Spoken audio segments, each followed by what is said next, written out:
Som. Bom dia a todas e a todos, bom dia a todas as pessoas aqui presentes, bom dia àqueles que estão se conectando ao nosso canal no YouTube da DPU. Sejam muito bem-vindos ao segundo dia Encontro DPU e Direitos Humanos, uma realização da Defensoria Pública da União em parceria com as Nações Unidas no Brasil. Quero convidá-los a ocuparem seus lugares aqui, auditório, e gentilmente solicitar que coloquem seus aparelhos celulares no modo silencioso, também como equipamentos eletrônicos.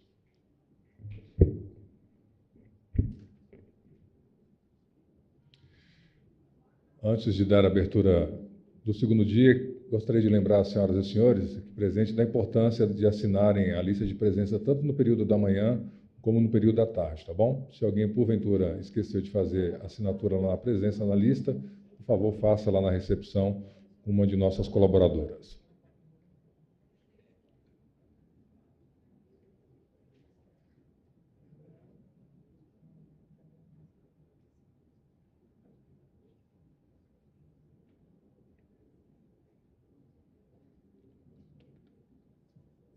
Bom, nesse momento daremos início à oficina sobre políticas públicas baseados em evidências, proferida pela associada de pesquisa qualitativa e quantitativa do Programa das Nações Unidas, pela senhora Laís Galinari, e com a mediação da Juliana Sampaio, que é a coordenadora de governança migratória e deslocados forçados da Secretaria das Ações Estratégicas da DPU. Laís Galinari e Juliana Sampaio, por favor, sejam muito bem-vindas.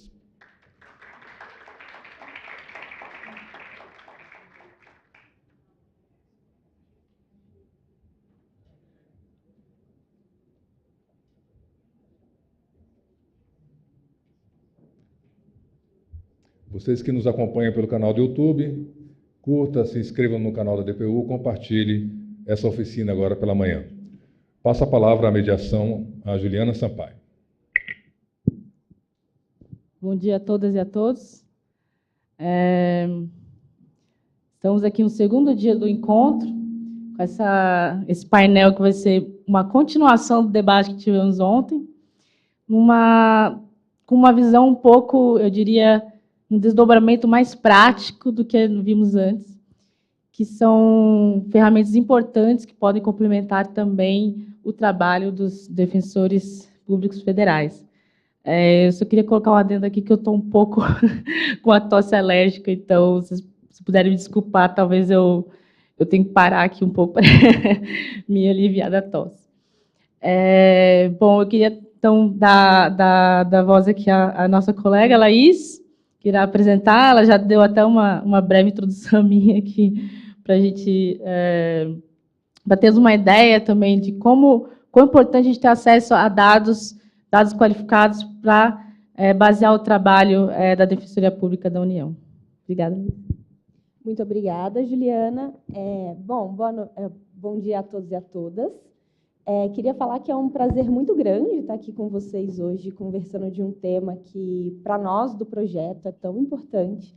E a gente está com uma expectativa muito grande nessas oficinas, porque, como a Paola apresentou anteriormente, né, ontem, a ideia é que a gente comece a implementar uma cultura maior de ações baseadas em evidências científicas e pesquisas que possam embasar a atuação da DPU, dos defensores e das defensoras.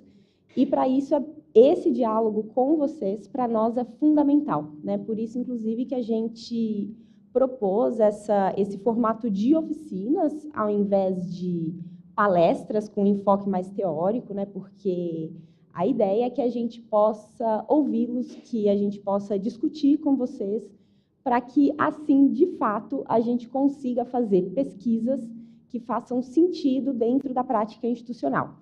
Então, já adianto que nós temos uma grande expectativa com essas oficinas, que a gente espera que, a partir de tudo que a gente discuta aqui com vocês, a gente consiga orientar o nosso trabalho enquanto pesquisadoras, enquanto gestores do projeto. Então, a gente conta muito com a participação de vocês. E eu entendo que esse formato talvez dificulte um pouco as discussões, mas eu peço para que vocês não se acanhem, apesar disso, que a gente conta bastante com os insights e as opiniões de vocês, porque uma coisa que eu vou, inclusive, que eu vou ressaltar muito ao longo da minha fala e que eu vou sempre querer discutir com vocês ao longo das atividades do dia de hoje, é que a pesquisa ela não existe para ficar numa gaveta, né? Então, a pesquisa ela existe justamente, principalmente uma pesquisa aplicada, né? Que é o contexto que a gente está pensando aqui. A gente sempre pensa numa pesquisa como algo que vai embasar algum tipo de transformação social. E para essa pesquisa, de fato, embasar uma transformação social, para a gente conseguir usar evidências científicas como instrumentos de mudança, a gente precisa caminhar junto e a gente precisa fazer esse trabalho em conjunto com vocês, senão toda a proposta do laboratório de inovação perde o sentido. Então, eu consigo... Acho que, vou esperar um pouquinho, que acho que eles estão organizando a colocação dos slides, eu acredito. Bom, mas então... foi. ia começar assim. Então, para começar, eu imagino que todos vocês devam ter recebido Deixa eu pegar aqui. Eu imagino que todos vocês devem ter recebido esse material. A ideia é que a gente use esse material ao longo das oficinas e como a proposta é que a gente possa aproveitar o insight de vocês para fazer o nosso trabalho, para pensar em propostas de pesquisa, eu vou pedir que, ao final das oficinas, vocês nos entreguem novamente o material, porque a intenção é que todas essas informações que vocês colocarem aqui, a gente sistematize depois para poder analisar e utilizar as propostas que estão aqui para aprimoramento do laboratório e para nossa realização de pesquisas, né? Então, eu vou depois falar um pouquinho de como as oficinas estão estruturadas, mas a ideia é que a gente possa usar esses conteúdos justamente para pensar, né, nas possibilidades de pesquisa, porque, como já fazendo um pequeno adiantamento, vocês vão ver que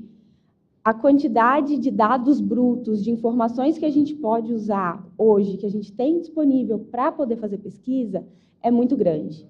E o pilar que a gente precisa focar nesse sentido é o que é mais relevante nesse universo, né? E a gente espera conseguir, a partir dessas atividades, poder selecionar junto com vocês aqueles pontos que seriam prioritários, né? Quando a gente fala de direitos humanos, a gente sabe que tudo grita, né? Então, que a gente hoje está vivendo uma situação que tudo é urgente, né? A gente tem ali uma defasagem muito grande em diversas áreas, mas dentro de tudo isso, eu quero fazer um movimento com vocês, da gente poder pensar o que é prioritário e o que vai ser mais urgente. Então, nessa perspectiva, eu sei que cada um recebeu o material, mas, inclusive, eu sugeriria, né, então, em alguns momentos que eu vou pedir para vocês discutirem, para depois a gente poder discutir todo mundo junto, eu acho que seria muito interessante se a gente pudesse trabalhar em pequenos grupos, né, porque eu acho que esse processo de discussão com os colegas e com as colegas também ajuda muito a aventar e a discutir possibilidades. Então, posto isso, antes que eu entre em outros detalhes, né, em outras questões dentro desse grande tema, eu acho que tem uma questão que a gente sempre precisa considerar, que um dos eixos do projeto é a implementação de um laboratório de inovação dentro da DPU, que vá justamente subsidiar a realização, né, a atuação da DPU por meio de evidências das mais diferentes formas. Mas, quando a gente vai pensar, né, então, numa instituição do tamanho da DPU, da importância da DPU, nenhum processo de inovação e a implementação de uma nova instituição dentro da DPU, isso nunca é simples, isso nunca é fácil, né? E pensando nisso, eu queria, antes, inclusive, da gente começar a falar sobre políticas públicas baseadas em evidências, eu queria convidá-los a pensar comigo um primeiro ponto, que é, inclusive, o primeiro ponto que está aqui no material, que são insights que a gente gostaria, inclusive, depois de poder analisar, que é pensar um pouco com vocês, né? Então, até antes de que eu apresente qualquer coisa, qual é a ideia inicial de vocês quando a gente pensa em atuações da DPU baseadas em evidências, né? Então, quando eu trago esse assunto para vocês, né? Quando a gente começa a falar sobre isso, eu queria fazer um processo reflexivo inicial com vocês, para a gente pensar, quando a gente traz esse tema, quais são aqueles pontos que vocês veem que tem um grande potencial, né? Então, o que isso traz para vocês, o que remete de interesse, e, ao mesmo tempo, né, sabendo, principalmente isso que eu estou falando, que essa implementação ela pode ser um grande desafio, né, que a gente tem uma série de complexidades envolvidas, quais são pontos de preocupação? Então, basicamente, e aí vocês vão ver que cada pergunta, né, cada uma dessas atividades, ela tem um espaço curto para preenchimento, e isso é proposital, porque a ideia é que a gente pense naquilo que é o mais importante. Vocês podem colocar por tópicos, né? Então, a proposta, ninguém quer aqui que vocês façam teses e dissertações, mas num primeiro momento, né? Então, quando a gente entra em contato com a possibilidade de atuação da prática da defensoria baseada em evidências, né? O que é do meu interesse e o que me preocupa nesse processo, né? Então, o que seria um ponto de atenção? Eu gostaria de convidá-los a conversarem sobre isso com os pares que estão ao lado de vocês. Eu pensei num tempo curto para a gente retornar depois, gostaria de, depois do preenchimento, ouvi-los um pouco, ouvir um pouco do que vocês pensaram. Então, eu pensei em deixar, no máximo, uns 10 minutos para vocês pensarem e colocarem, e aí a gente retornar para poder discutir isso. Tudo bem? Eu acredito que quem está nos acompanhando pelo YouTube agora vai ter uma pausa enquanto os colegas estão discutindo, e depois a gente retorna. Então, eu deixo vocês à vontade para pensarem um pouco nessa questão, e aí a gente retorna daqui a 10 minutinhos para poder pensar um pouco sobre isso em conjunto.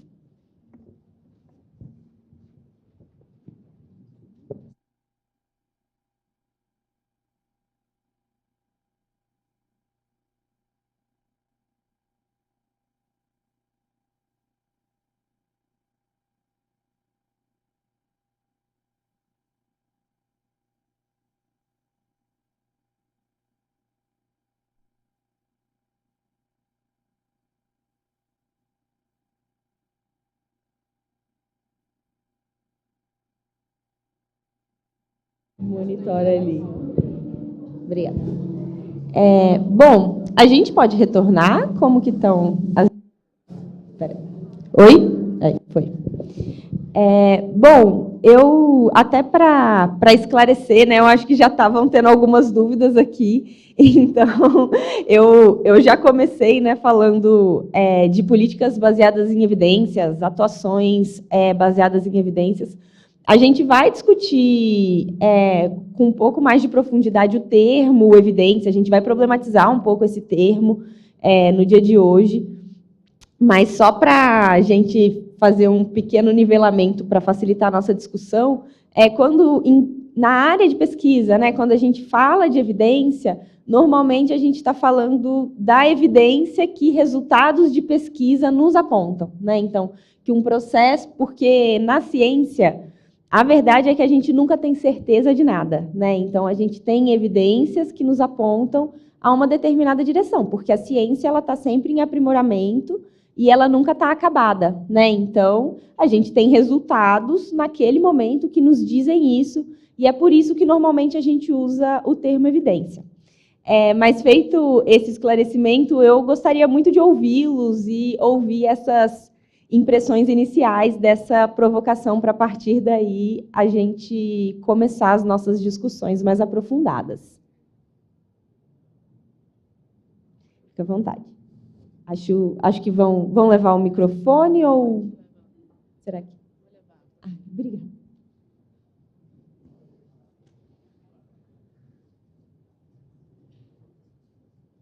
O microfone está chegando.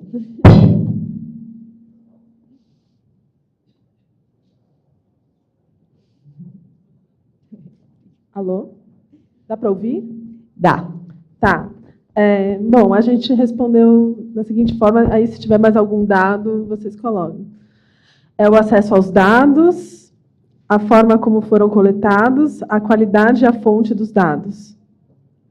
Outro ponto importante é a segmentação de dados, a fim de possibilitar a visualização de disparidades nos dados. Exemplo de segmentação: comunidades quilombolas, indígenas, identidade de gênero, orientação sexual. Também teve uma colega que colocou a questão da qualidade da escuta.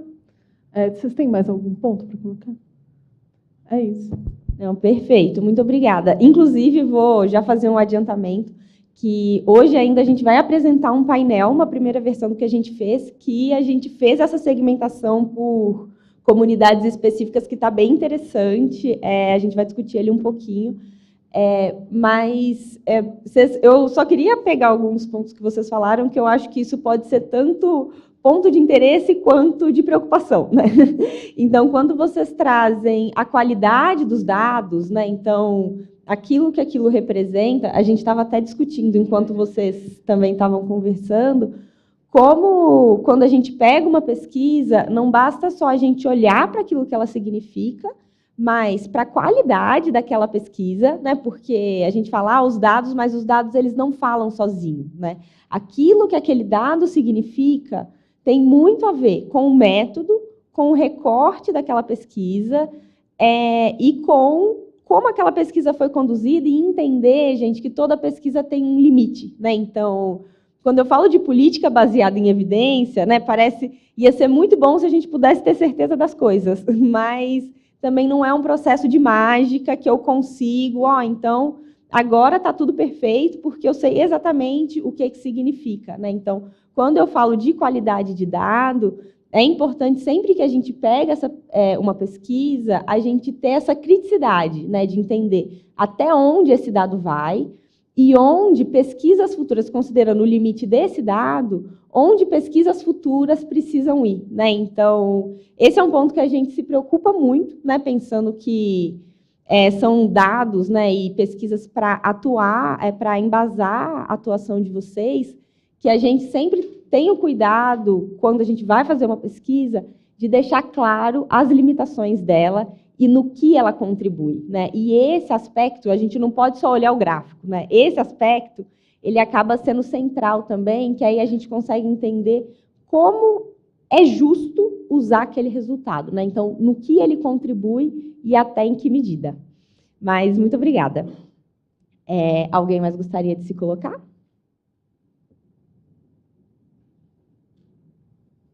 O Matheus. Fique à vontade. Ela tá... agora tem o microfone.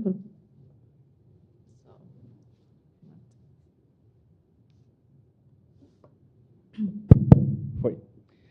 Não, é rapidinho.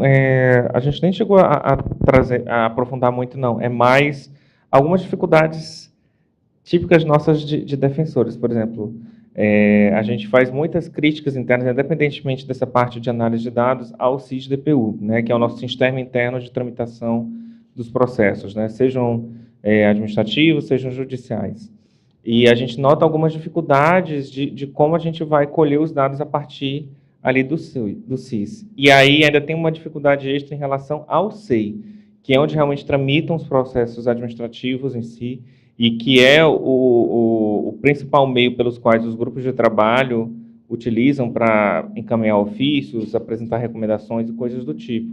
E a questão é a dificuldade de acesso, da nossa própria dificuldade de acesso a esses dados, assim, de como pesquisar. Então, às vezes, a gente precisaria, assim, na verdade, antes de até discutir isso, como pesquisar, né? Como analisar, que parâmetros eu vou utilizar.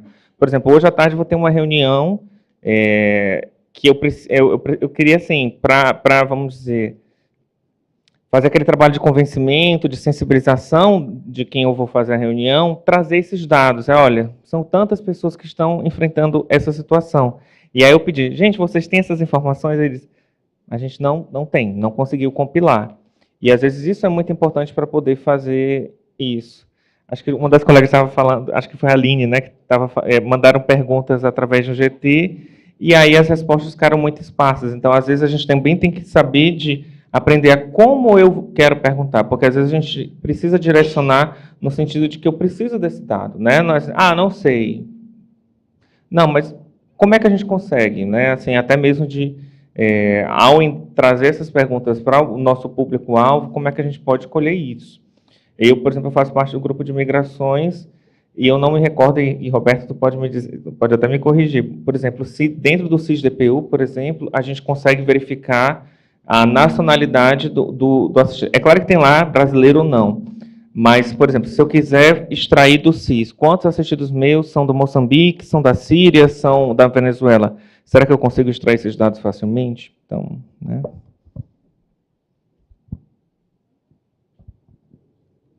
Fantástico, muito obrigada. Acho que você trouxe um ponto central, né, que é uma preocupação muito grande nossa também, e que uma parte importante do projeto da DPU em linha com a Agenda 2030 trabalha nesse sentido, que é o acesso fácil à informação, inclusive dentro daquilo que a DPU já tem, né, porque essas informações, elas existem, né? A gente tem contato com os grupos de interesse, com os grupos em situação de vulnerabilidade, mas como a gente otimiza e automatiza o acesso a essas informações, né? Porque eu acho que é isso que se coloca, porque não... chega a ser inviável, né? Eu diria, a gente sempre... E aí, quando eu digo a gente, na verdade, numa atuação prática ali do trabalho, você fazer todo esse procedimento de levantamento, de pesquisa, principalmente se essas informações não estão de fáceis acessos, né? Porque uma coisa é aquela informação, né? Então, saber que a informação ela existe e ela está ali. Outra coisa é a gente acessar aquilo que, quando a gente vai falar de estatística, a gente fala daquela informação que está tratada, que é ela, por exemplo, num dashboard, num painel, que eu preciso saber da população X no estado tal, quantos atendidos eu tenho com esse perfil, com essa característica, né? Então, sempre que a gente precisar fazer, coletar, saber dessa informação, né? A gente precisa fazer todo o procedimento, isso, de fato, é muito desafiador e fica muito difícil considerando todas as outras demandas de trabalho, né? Então, quando a gente fala de pesquisas, quando a gente fala de evidências, justamente essa seria uma pesquisa, né? Então, isso é um tipo de pesquisa, a gente conseguir ter, né? Então, uma pesquisa que é uma análise que é alimentada em fluxo contínuo, desses parâmetros do CIS-DPU, né? Então, de quantos atendidos, onde, morosidade do processo, né? Temas, né? E essa é uma das preocupações do eixo 1 do projeto, e uma das propostas é justamente essa, que a gente tenha esses tipos de análise de fácil acesso, né? E eu acho que esse é um ótimo exemplo de pesquisas que podem fazer sentido dentro da realidade da DPU, né? Porque às vezes a gente fala, fica muito, muito vago, né? Então, dados de pesquisa que embasem a prática profissional. No fundo, é exatamente o que você está falando, né? Então, como a gente fazer isso? E a gente pode fazer isso com vários dados, com várias informações. Então, é isso que quando eu trago. Vamos pensar naquelas que são prioritárias, naquilo que é fundamental, é um pouquinho disso que eu tô falando. Mas posso fazer seu comentário? Eu queria só falar que o comentário do Dr. Matheus, acho que é muito relevante que a gente pense em alguns desafios dentro dos sistemas, né, apresentados. Então, parte do princípio como o próprio sistema, ele às vezes engessa mesmo a forma de coleta da informação, e depois como a informação vai ser organizada. Então, por exemplo, o SEI é uma vastidão de PDFs e ofícios e memorandos, que a gente ainda, pelo próprio sistema, tem algumas dificuldades de encontrar palavras de interesse, chaves, etc., e fazer o tratamento dos dados. Eu acho que a gente pode pensar a pesquisa também no sentido de uma pesquisa que leve a traga um produto, uma entrega específica, mas também pode pensar, no que eu acho que o Dr. Matheus quer dizer, pesquisa no sentido de como é que eu, no meu trabalho contínuo, consigo, de forma organizada, ter dados qualificados para que eu possa seguir meu trabalho. Eu acho que também algumas limitações, assim, que além dessa primeira, né, que é como pesquisar, qual dado, como eu consigo os dados que eu quero, também a forma de, depois que você vai apresentar isso, e as transversalidades, são os detalhes. Então, o Dr. Matheus fala, nacionalidade, mas se eu quisesse procurar mulheres venezuelanas, é um outro desafio maior. E, às vezes, quando você chega nesse dado, ainda tem mais questões que não estão visíveis ali. Então, acho que é um desafio, acho que também a gente pode, né, ser uma proposta daqui depois. E de priorizar, né? Porque os colegas anteriormente falaram de, por exemplo, segmentação, né? Que é isso. Então, nacionalidade, gênero. Então, entender quais dessas segmentações são prioritárias, são mais estratégicas, para a gente poder ter isso como foco, né, na implementação das nossas pesquisas e na atuação dos diferentes eixos. Eu peço, então, para a gente continuar, né, porque a gente ainda tem bastante conteúdo, e para a gente seguir para as próximas atividades, mas, com certeza, né, então, o que os outros colegas colocaram depois, sem dúvida, a gente vai considerar no processo ali de sistematização também, para além dessa discussão no momento.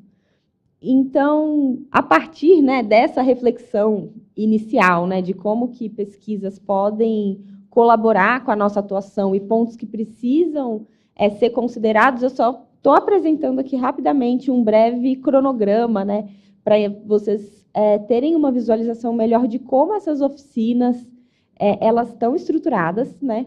Então, a ideia é que a gente tenha um panorama, primeiro, mais geral do que é isso, né? Afinal de contas, quando eu falo de políticas públicas baseadas em evidências, de pesquisas no contexto da DPU, então, do que é isso que eu estou falando, os limites disso, as potencialidades, né? Como que isso pode colaborar para, a partir daí, a gente chegar no ponto 2, né? Que, no fundo, se eu fosse resumir, eu falaria que quais informações a gente tem disponível para fazer pesquisas, né? Que são bancos de dados brutos, não tratados, que estão disponíveis, que a gente pode analisar e que podem trazer informações que são relevantes para a atuação de vocês.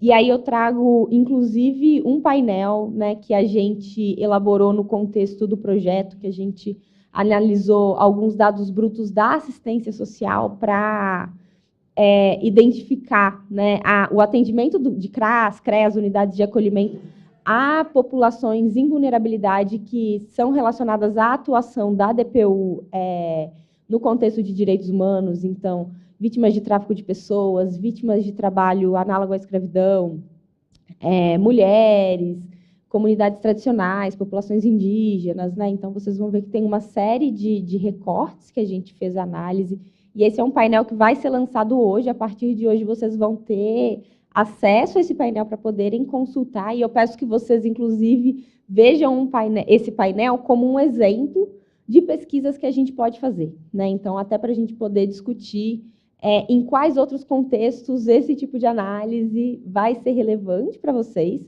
para finalmente a gente chegar na parte 3, que a partir de tudo isso, quais são proposições de pesquisas e de investigações que vocês entendem que podem ser relevantes na atuação profissional de vocês e que são possíveis a partir de todo esse panorama apresentado anteriormente, né? Então, a ideia hoje, né, então, do nosso caminho durante essas oficinas é que, de fato, a gente consiga coletar com vocês e discutir com vocês possibilidades de pesquisa para serem realizadas, para a gente poder executar já no contexto do projeto.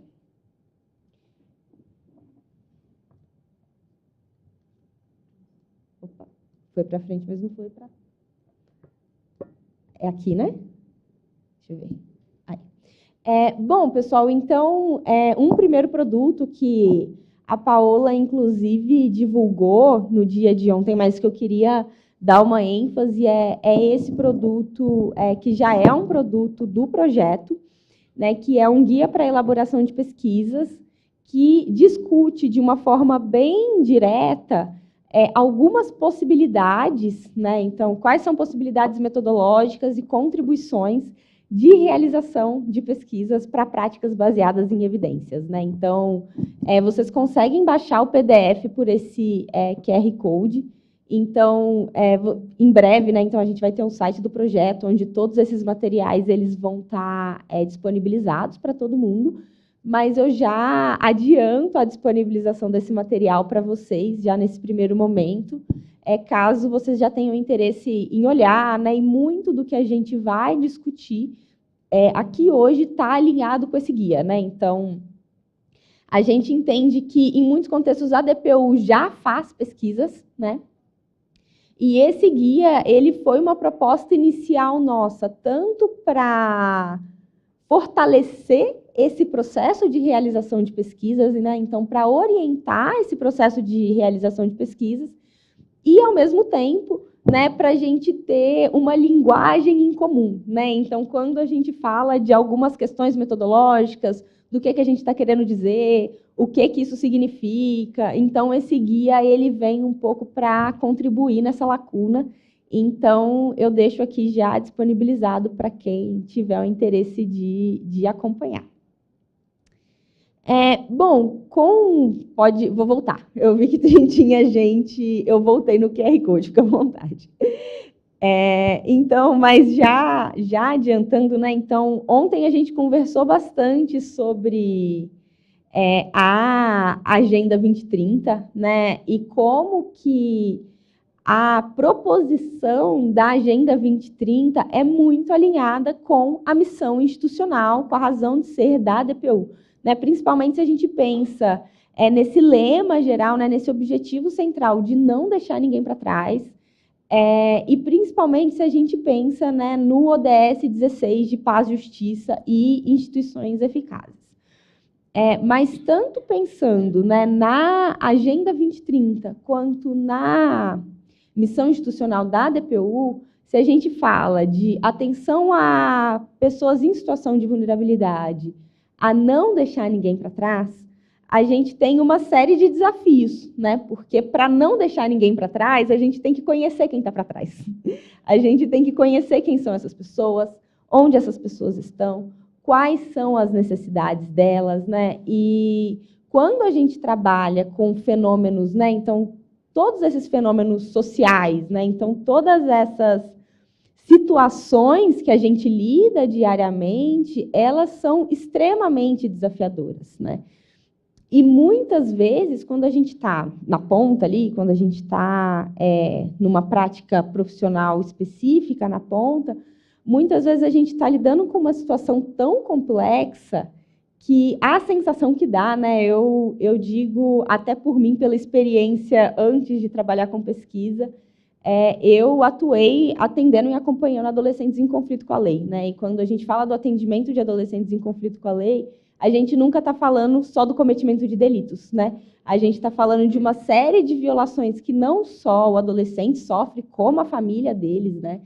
E quando a gente está frente a uma situação tão complexa dessa, a sensação que muitas vezes dá é que o nosso olhar individual, né, então só aquilo que eu, enquanto profissional, experiencio naquele contexto, não dá conta de explicar toda a realidade.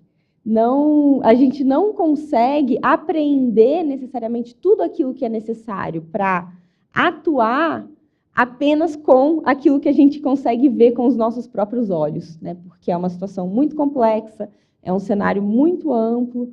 Então, a ideia, né, justamente para a gente conseguir não deixar ninguém para trás, é que a gente possa usar esses dados analisados para somar com a nossa experiência profissional, porque o nosso olhar individual ele sempre vai ser limitado, né? Então, essa possibilidade de, através de dados de pesquisa, a gente conseguir tanto ter um panorama, quanto se aprofundar em questões que não necessariamente individualmente eu consigo, porque eu tenho uma série de outras demandas de trabalho, e ter essa informação fácil, pode ser uma grande ferramenta justamente para não deixar ninguém para trás.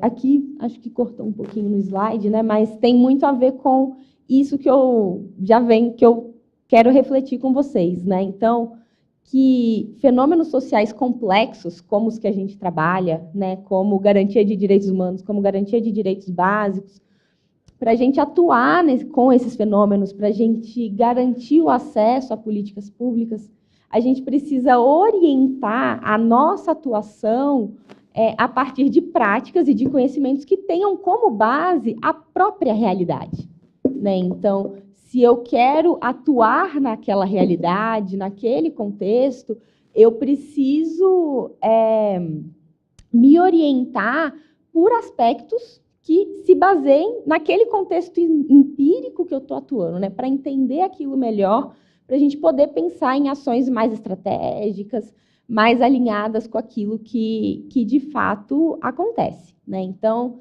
se a gente pensa, né, a ciência, quando a gente pensa na ciência aplicada, eu vejo muito a ciência como um instrumento, né? A ciência, ela nunca é um fim em si, né? Ou pelo menos não deveria ser, né? A ciência, ela não existe para alimentar o ego do pesquisador, né? Ou pelo menos não deveria.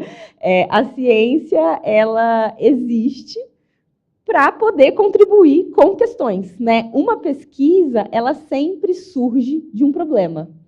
E problema, nesse contexto, a gente tem vários, né? Então, a gente tem muitos problemas de pesquisa. E se a gente for pensar na ciência enquanto uma ferramenta global que pode ser aplicada em diversos contextos, a gente entende, né, que a ciência ela tem como objetivo, né, como contribuição, a capacidade, né, de descrever, explicar e prever diferentes fenômenos em diferentes campos, né, a partir de métodos que a gente consegue apresentar, né, que a gente consegue avaliar e que são replicáveis. E aí, gente, o que isso significa, né? Então, quando eu falo do método científico, eu estou falando de um método que é transparente, né? Então, as pessoas conseguem avaliar como eu cheguei naquele resultado e o que aquele resultado significa, né? Então, isso traz um nível de confiabilidade maior para aquilo que eu estou dizendo, né? Porque a questão é falar, né? Trazer informações. A gente tem de diferentes formas, as pessoas elas podem trazer diferentes discursos, né? Mas esses discursos e essas diferentes vozes, né? Essas diferentes informações, no que elas se embasam, né? Então, como eu consegui essa informação? E a partir desse instrumento, né? Então, a partir dessa ferramenta que é a ciência, a ideia, né, usando a ciência como um meio, é que a gente consiga alcançar, né, informações que são importantes para nós, né? Então, que são importantes para a nossa atuação, como identificação de pessoas em situação de vulnerabilidade, possíveis violações de direito que estejam ocorrendo, né? Então, uma compreensão mais aprofundada de uma determinada realidade. A gente consegue avaliar diferentes políticas públicas, então a gente consegue avaliar o efeito de políticas públicas, o impacto da política pública no usuário, quanto essa política está alcançando ou não as pessoas que precisam ser alcançadas, né? Então, pensando numa atuação a nível do Brasil, onde essa política está sendo efetiva e onde ela não está sendo, para quem essa política ela é efetiva, para quem ela não está sendo, quem está ficando para trás, que a gente precisa identificar isso, né? A gente identificar essa lacuna, identificar um possível gargalo, né? Então, é uma forma de mapear essa realidade, é como se a gente tirasse uma foto, né? E aí tirasse essa foto para entender ali onde a gente está com mais problemas, onde a gente está com mais dificuldades. No fundo, quando a gente fala baseado em evidências, é isso que a gente está querendo dizer.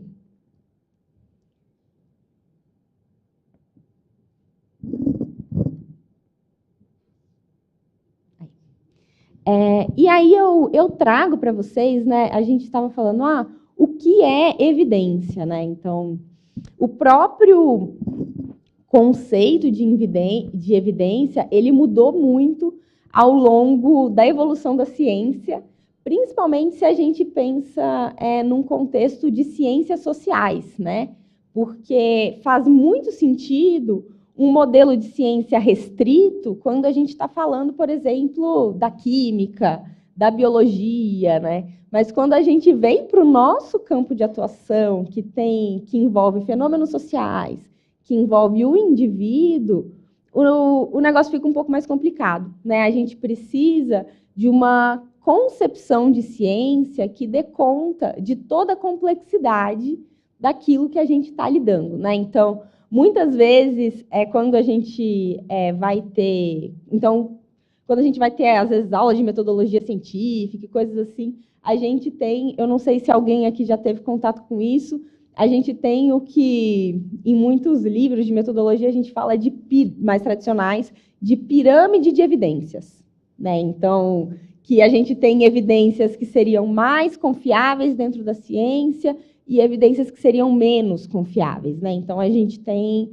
essa lógica e muitos autores que pesquisam ciências, né, e pesquisas aplicadas a políticas públicas vão falar que uma política pública baseada em evidências, talvez essa lógica tradicional de ter um tipo, né, que normalmente são revisões sistemáticas com meta-análise, que é um tipo de pesquisa que eu vou falar um pouquinho mais para frente, que seria a mais confiável, né, dentro de um modelo biomédico de ciência e tudo mais, que dentro de um contexto de políticas públicas, em que a gente tem contextos tão diversificados de atuação, que essa lógica dessa forma mais tradicional não faz tanto sentido, né?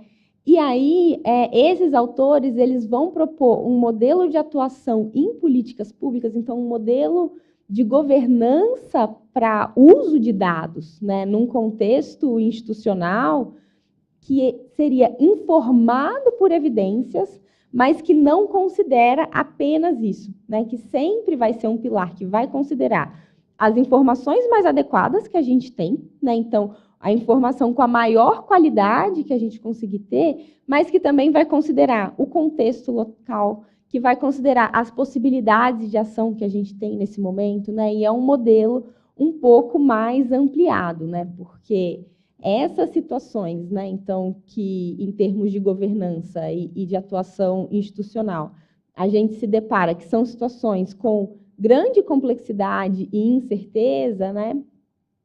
A gente tem, né? Eu pego nesse quadrado, né? Então, esse ponto do meio, a gente tem essa necessidade de compreender a realidade, de entender aquilo que acontece, mas não é só isso que está envolvido, né? Então, não é uma coisa que a gente pode simplificar e achar que o uso de pesquisas nesse contexto pode ser um uso muito tecnicista, né? Como se fosse uma matemática simples, porque a gente sabe que não é, né?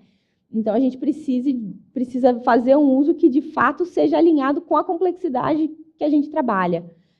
E, dentro disso, então, a gente precisa dessas informações com a maior qualidade possível, mas, alinhado a isso, a gente sempre tem que considerar um processo reflexivo, desse processo de aprendizado social, daquilo que a gente entende daquela realidade, e um ponto que é muito importante, que é a participação dos diferentes atores nesse contexto de tomada de decisão, né? Então, de atores estatais, da sociedade civil, né? Dos próprios usuários, né? Então, aquilo que os usuários nos trazem, né? Então, ela é informada por evidências, mas as evidências científicas, elas não são a única coisa considerada nesse processo. A evidência científica, ela não vem para ser o único aspecto, mas ele vem para somar, junto com a participação popular, junto com a participação da sociedade civil e junto com esse processo reflexivo frente àquilo que acontece, para a gente, aí sim, poder ter um processo de tomada de decisão que considere da melhor forma possível todas essas informações que a gente tem para partir daí, né? A gente ter essas evidências dentro dessa possibilidade mais abrangente de evidências, a gente ter novas ideias, novos insights, pensar em novos fluxos de trabalho, né? Então, usar como argumentos em processos de tomada de decisão, usando como argumentos em processos do trabalho.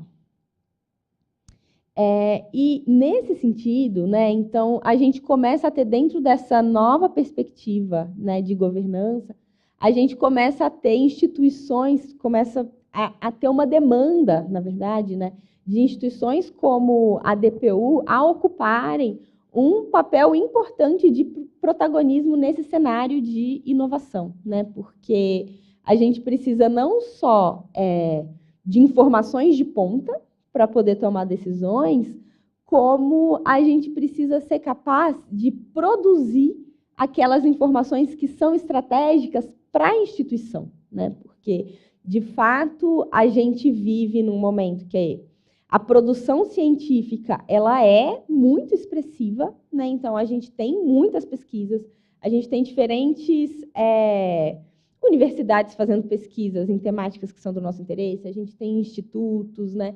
Mas será que esses contextos fazem todas as pesquisas e todas as análises que são estratégicas para a atuação da DPU? Porque se a gente pensa na atuação da DPU, a gente está fazendo um recorte específico, né? Então, quais são aquelas lacunas, né? Então, quais são aquelas pesquisas que são muito específicas para a atuação da DPU e que talvez a gente não tenha exatamente dessa forma lá fora? E aí a gente traz a DPU como central nesse processo, né? Porque vai ser a gente que estrategicamente vai entender aquilo que é mais relevante para a gente poder usar essas informações. E aí isso também, se a gente pensa, por exemplo, nas informações que são produzidas no próprio contexto da DPU, né? Se a gente pensa, né, então, nessas informações, por exemplo, que estão no CIS-DPU, né, em ações específicas da DPU. Então, a gente percebe como que a análise dessas informações começa a ser estratégica para a atuação profissional, né? E aí tem algumas perguntas, né, que provavelmente são perguntas de pesquisa que podem auxiliar, né, em atuações, nas diferentes atuações no contexto da DPU, né? Então, por exemplo, onde estão, quem são e quantas são as pessoas em situação de violação de direitos e em vulnerabilidade, né? E aí pensando em diferentes recortes. Quais são as principais necessidades desses usuários? Quais são as principais necessidades dessas pessoas, né? As políticas públicas que são importantes para esses usuários, elas são efetivas em que medida? Onde elas são efetivas, onde elas não são e em que medida, né? Porque a gente nunca tem uma resposta de sim ou não que vale para o Brasil inteiro, né? A gente tem que pensar o que está funcionando, onde está funcionando, para quem e para quem não está, né? Para a gente poder cobrar até de forma mais orientada e com um foco maior naqueles lugares e naqueles contextos onde isso vai ser mais preponderante, né? Então, e aí, inclusive, a ciência ela pode nos ajudar, inclusive, a avaliar as próprias ações da DPU, né? Então, quais são os impactos de diferentes ações da DPU em contextos específicos, né? Então, que resultado isso tem para a vida dessas pessoas, né? Então, qual é a gente pode pensar em acompanhamentos, por exemplo, pós-término de ações judiciais, né? Então, quais foram os desdobramentos, né? Então, qual o impacto de acordos de cooperação técnica, né? Aí a gente tem uma série de possibilidades, e aí percebam, né? Aqui, num primeiro momento, eu estou ampliando para a gente pensar como pesquisas podem contribuir com diferentes tipos de pergunta. Eu trago essa frase de um estatístico famoso, né, que é bem importante na área, que fala que sem dados você é apenas uma pessoa qualquer com uma opinião. Eu acho que tem algumas coisas dessa frase que dá para problematizar, né, porque eu acho que é aquilo que eu estava falando, que os dados eles nunca falam nada por si só, né? E eu acho que tem outros aspectos que precisam ser considerados, mas num processo argumentativo, né, quando a gente fala de uma informação que teve todo um procedimento que estrutura aquela informação, que baseia aquele conteúdo, isso traz mais força, né? Então, não sou eu, Laís, com as minhas opiniões e com os meus posicionamentos que estou falando isso. Isso está sendo trazido dentro desse contexto de construção do conhecimento, né? Então, aqui eu paro de debater ideias e passo a debater e apresentar evidências, né? Então, eu acho que é essa mudança de chave que a contribuição de pesquisas ela pode nos trazer. Bom, com isso, né, então, com essas... Espero que vocês estejam pensando nesses aspectos também junto comigo. Com isso, eu queria convidá-los a fazer essa segunda atividade, e aí para a gente poder discutir que é a segunda atividade aqui do material, que tem um quadrinho, que é para a gente poder pensar. Então, nesse contexto da DPU, com todos esses aspectos que eu pensei, então, de pensar, né? Então, quais são as forças, fraquezas, oportunidades e ameaças, né? Que é aquilo que a gente fala que é uma análise SWOT, de se realizar pesquisas no contexto da DPU, né? Então, quais são os pontos, quando eu falo de força e fraqueza, é aquilo que a gente tem enquanto instituição internamente, né? Então, quais são as potencialidades da DPU, né? Então, aquilo que os pontos fortes da instituição para poder fazer pesquisa, as fraquezas, que são aqueles pontos da instituição que, para realizar pesquisas, precisam ser aprimorados, e aí oportunidades e ameaças é aquilo que a gente fala que são aspectos de fora, né? Então, quais são oportunidades que a gente pode aproveitar para conseguir fazer pesquisas adequadas, e quais são ameaças, né? Então, quais são possíveis ameaças que podem nos atrapalhar nesse processo, considerando a relevância de se fazer pesquisas nesse contexto.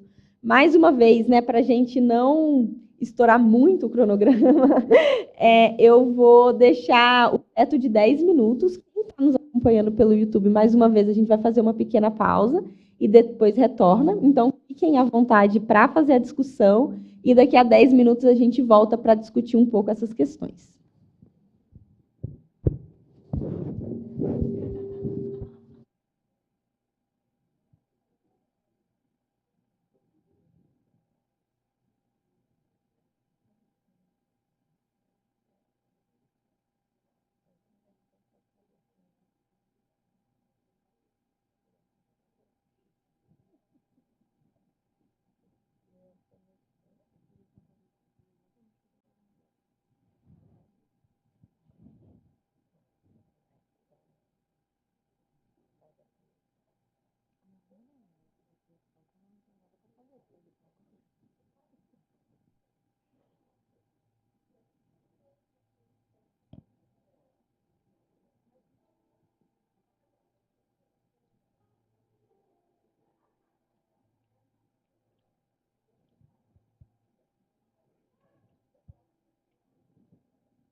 Pode deixar naquele slide para eles poderem ver as orientações? Obrigada.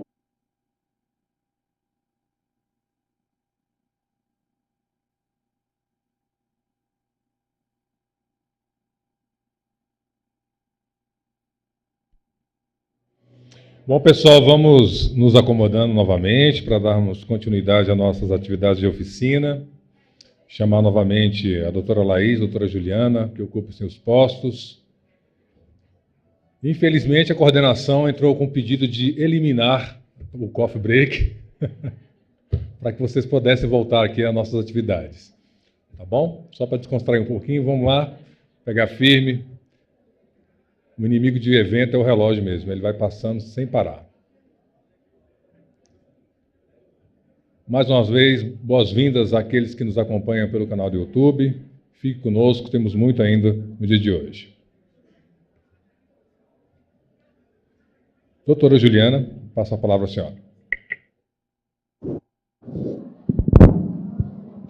Bom, eu acho que todo mundo já se alimentou Eu trouxe um pouco de combustível, né, para a gente refletir aqui. E como eu estava até comentando anteriormente aqui com a Laís, eu tenho certeza que vocês vão trazer muitas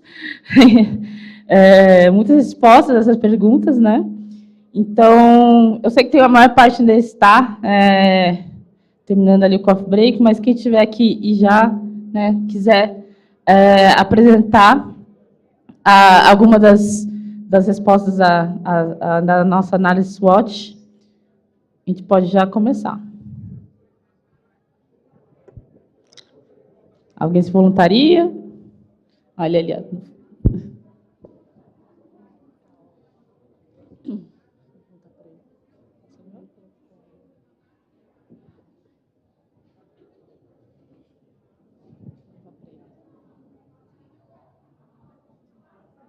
Tudo bom?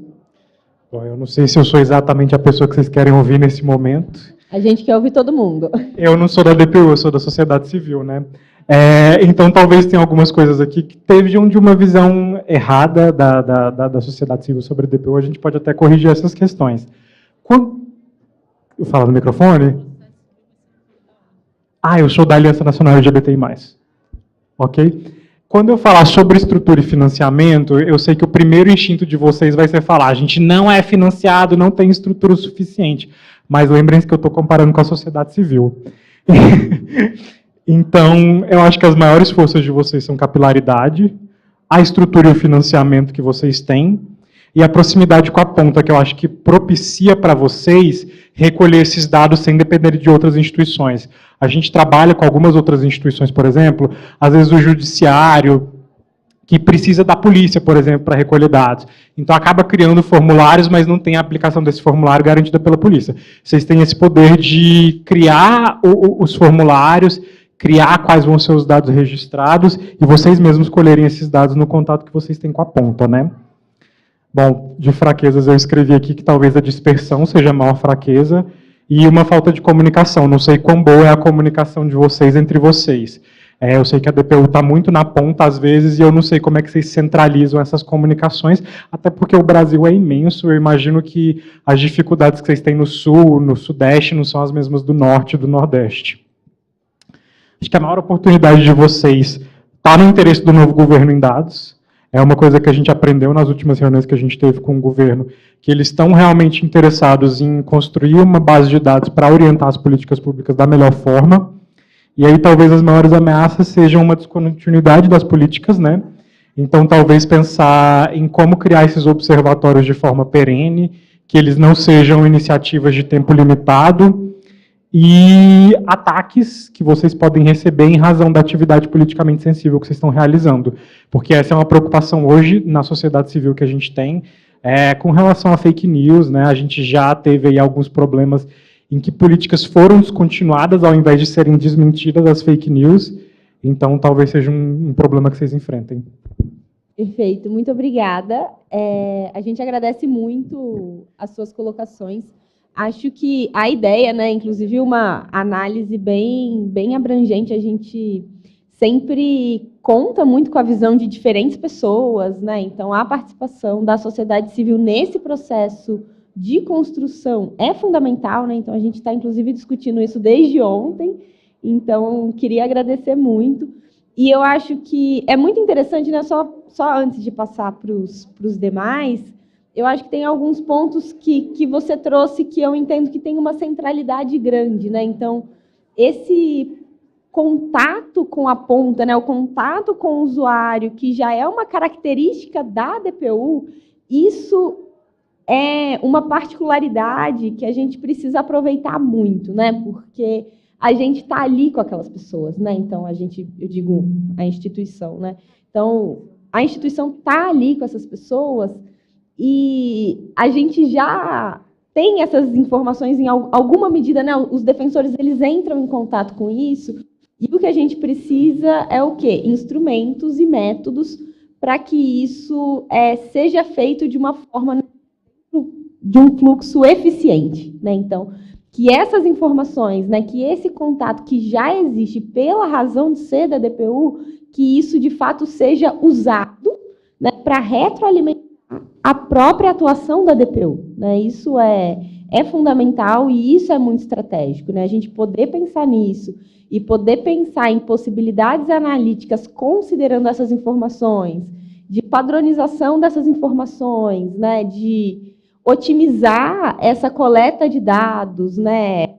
Inclusive, para isso não ser uma carga a mais no trabalho, porque a gente sabe da carga de trabalho de todo mundo aqui, né? Então, inclusive, como coletar essas informações de uma forma inteligente para que isso não seja apenas mais uma burocracia, mais algo a mais para preencher, né? Então, a gente tem essa série de desafios e eu acho que o interessante desse exercício é justamente a gente pensar, né? Então, o que a gente tem de bom, que a gente já pode aproveitar, né? Então, o que pode ser usado e quais são esses aspectos de atenção que a gente precisa, talvez, melhorar e, a partir dessas fraquezas e dessas ameaças, a gente pensar em estratégias, a gente pensar em como mitigar esses aspectos. Mas, muito obrigada. Mais alguém gostaria de se colocar?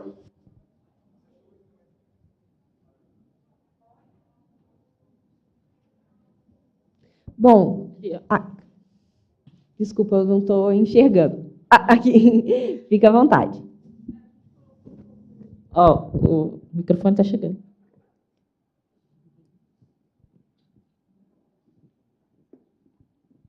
Alô?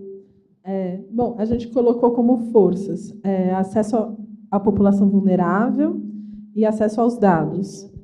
Como fraquezas, a gente colocou... Desculpe. A gente colocou a organização dos dados, a falta de verba e a desindexação do material. Como oportunidades, nós colocamos acesso ao campo, articulação, interação com outros bancos de dados. E como ameaças, hiperinformação. Muito obrigada. Acho que é muito interessante isso de você colocar hiperinformação enquanto uma ameaça, né? Porque, de fato, se a gente não tem um objetivo claro daquilo que a gente quer olhar, a quantidade de informações que a gente tem disponível, né, e de possibilidades que a gente poderia explorar, isso começa a se colocar, isso pode ser uma potencialidade, isso pode ser uma oportunidade, mas também pode ser uma ameaça, né? A gente colocou isso porque, às vezes, nós buscamos informações junto a outros órgãos e, ao invés de mandarem os dados que a gente solicitou, mandam um banco inteiro, que é uma forma de não informar também, né? Então, se a gente precisa de extrair determinados dados direcionados para aquilo que a gente quer, e, às vezes, com uma quantidade muito... quando esses dados estão misturados, a gente não consegue extrair aquilo que a gente precisa. É uma forma também de não informar. Perfeito. E isso, eu acho que, para essas situações, hoje a gente já tem uma solução, talvez.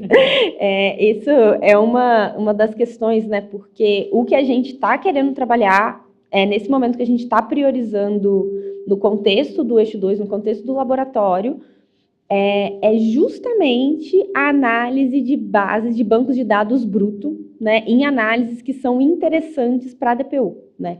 Então, de fazer análises estatísticas com essas informações, de organizar essas informações de uma forma compreensível para essa informação de fato significar algo, né? Porque é exatamente isso. Então, a gente pede para uma instituição governamental, não, a gente tem essa informação, mas é informação bruta, não é a informação tratada.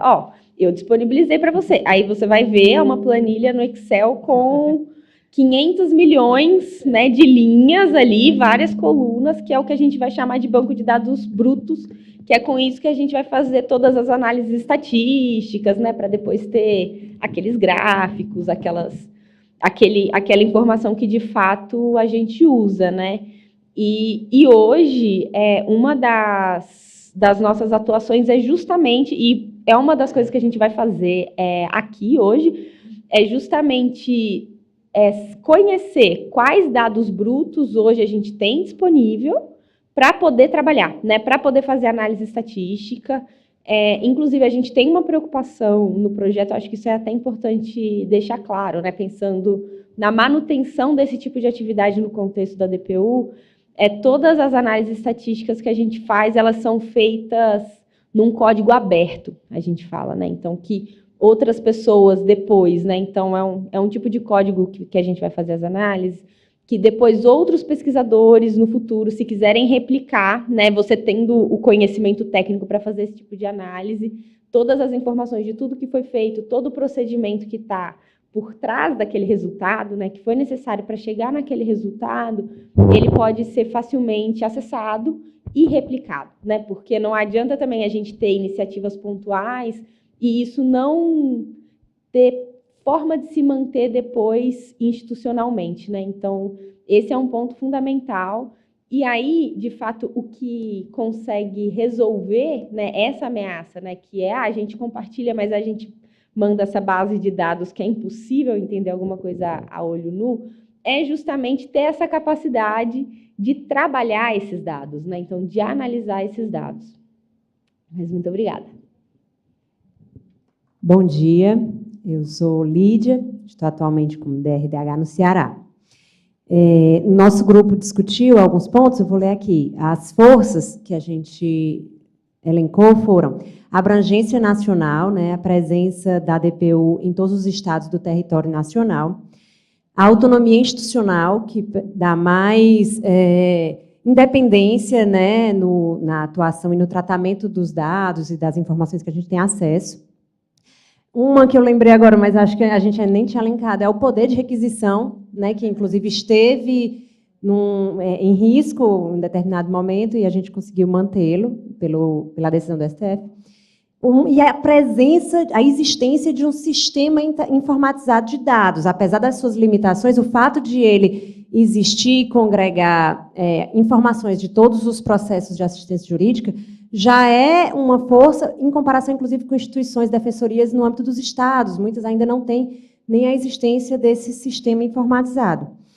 Né? As fraquezas que a gente elencou, algumas foram a ausência de filtros para a qualificação de pesquisas nesse sistema, né, em outros sistemas, mas principalmente nesse sistema, e a fragilidade de comunicação entre os ofícios. Né? Algo que a gente conversou foi como a nossa atuação poderia ser mais efetiva, às vezes, se a gente tivesse um maior conhecimento, um banco de dados, por exemplo, de toda a tutela coletiva e das atuações individualizadas para fazer essa convergência, por exemplo, de não entrar com ação coletiva num tema e citar todos os procedimentos individuais que a gente tem sobre esse tema, ou saber que um outro estado já tem e replicar. A gente tem começado a caminhar mais nisso, mas ainda é uma fraqueza, né? Ainda é muito importante a gente avançar. Oportunidades, a gente colocou a questão da proximidade com a população, por ser uma instituição que atua na ponta, e a possibilidade de peticionar em sistemas regional e universal de direitos humanos, né, que é uma das únicas instituições públicas do Estado que tem essa possibilidade, né, a defensoria, tanto em nível nacional como nos estados, tem essa possibilidade. Ameaças, a gente elencou algumas, a estrutura deficitária do ponto de vista de pessoal, né, tanto defensores como apoio, o fato da gente não estar presente também em várias subseções da Justiça Federal, né, existe inclusive uma desigualdade de distribuição no território nacional, o Nordeste e o Norte acabam muitas vezes tendo menos unidades da DPU do que outros estados, como o Sul e Sudeste, mas e a amplitude de atribuições num cenário de estrutura deficitária. A gente é uma instituição que, ao mesmo tempo, atua na tutela individual, que é para uma parcela gigantesca da população, e a gente tem que conciliar isso com uma atuação estratégica de litigância, uma atuação internacional em direitos humanos, uma avaliação e quantificação de dados. Então, essa situação de uma estrutura já deficitária, com uma amplitude de atribuição e uma atribuição tão importante, é uma ameaça se a gente não souber conduzir, priorizar bem, fazer boas escolhas nessa atuação. Então, é isso. Obrigada. Obrigada, Lídia. Só fazer um comentário. Achei essa parte interessante, você fala sobre, dialoga bastante sobre gestão do conhecimento, né? E que, por vezes, pode dificultar bastante o trabalho do professor. Então, você mencionou, se eu for fazer uma ação coletiva, como é que eu busco ações anteriores ou ações individuais? Quanto tempo eu vou levar para fazer toda essa pesquisa no sistema?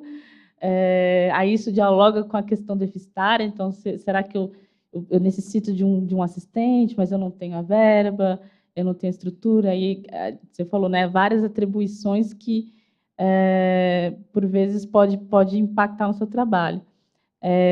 Por outro lado, assim, aí já fazendo talvez uma intervenção, pode ser uma ameaça, pode ser uma força também no fato de quando você, além de atuar, né, na nossa atribuição, você tem pelo menos um conhecimento básico que a gente está tratando aqui dos dados para ter uma análise crítica depois, né, e a gente fazer uma verificação ali com alguém que estiver assessorando ou trazendo isso. Então, eu acho que o ponto aqui é a gente transformar algumas fraquezas em forças a gente, nessa oficina. Com certeza.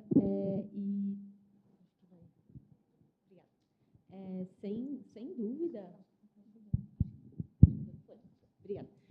Sem dúvida. E, além, né, dessas questões, eu queria destacar uma força que você traz, que é o poder de requisitar a informação, né? E isso é central institucionalmente, né? E dificilmente, em outros contextos de pesquisa, a gente tem essa capacidade, né? Então, isso é uma riqueza muito forte da DPU, que aí agora somada, né, com esse fortalecimento de capacidades analíticas, isso a gente consegue, esses aspectos, essa característica, na verdade, não acho que ela consegue ser melhor aproveitada.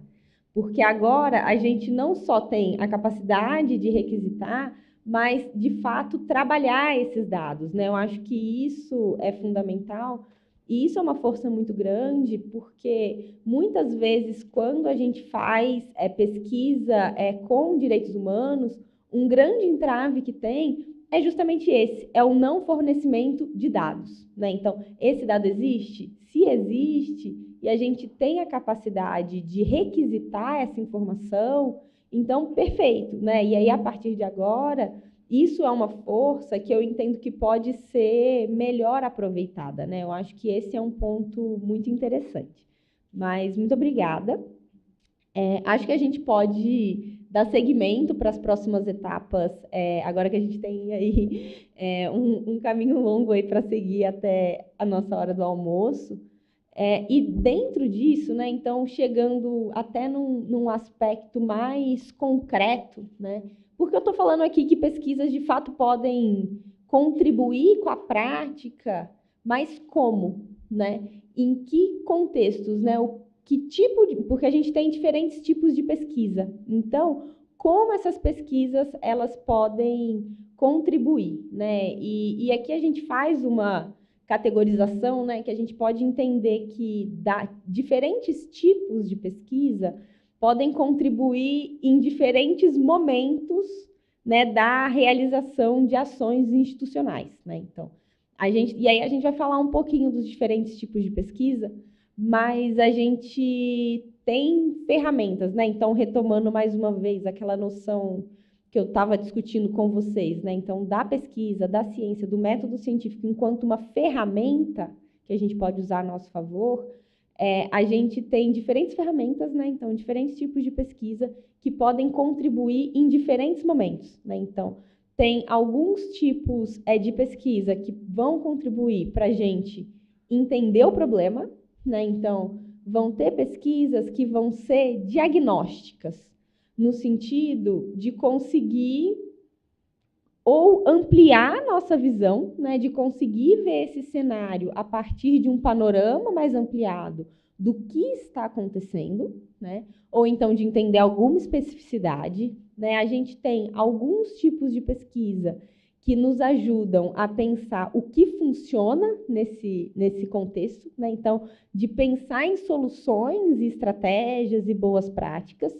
E vão ter pesquisas que nos auxiliam, por exemplo, a partir de um momento que a gente começa a implementar um determinado tipo de ação, a avaliar essa implementação que é feita, né? Então, de avaliar uma determinada política, quais os impactos dessa política para populações específicas, qual foi o efeito gerado, né? O que a gente consegue identificar de gargalos, de pontos que precisam ser melhorados nesse contexto, né? Então, a gente começa a ver como uma pesquisa pode influenciar, né, e pode contribuir em diferentes momentos, né? Então, para a gente entender o problema, entender aquilo que está acontecendo, para pensar em possibilidades, né, e também para avaliar como um determinado programa ou como uma determinada ação está sendo, qual é o efeito dela, né, como ela está sendo implementada.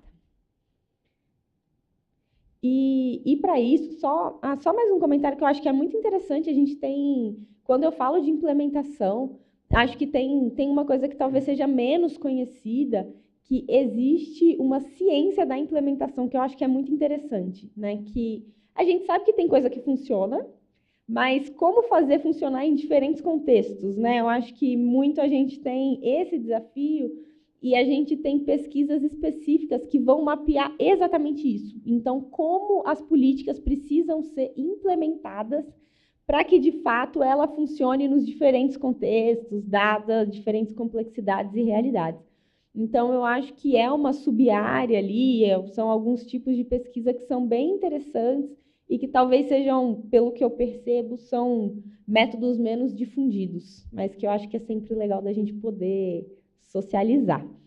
Quem tiver interesse em pesquisar, enfim, se der um Google, ciência da implementação, né, ciência, pesquisas de implementação de políticas públicas, a gente consegue achar algumas coisas, a gente tem alguns materiais bem interessantes. Inclusive, para quem tiver interesse, eu recomendo esse guia da OMS, que vai falar justamente disso, né? Então, de evidência, política e impacto, né? Como a gente usa o conhecimento científico nesse processo de tomada de decisão em contextos institucionais. Então, é bem interessante e eu recomendo para quem tiver um interesse em se aprofundar nesses pontos. Então, gente, dentro disso, a gente pode considerar que uma pesquisa, lembra que eu falei que o método científico é um método, né?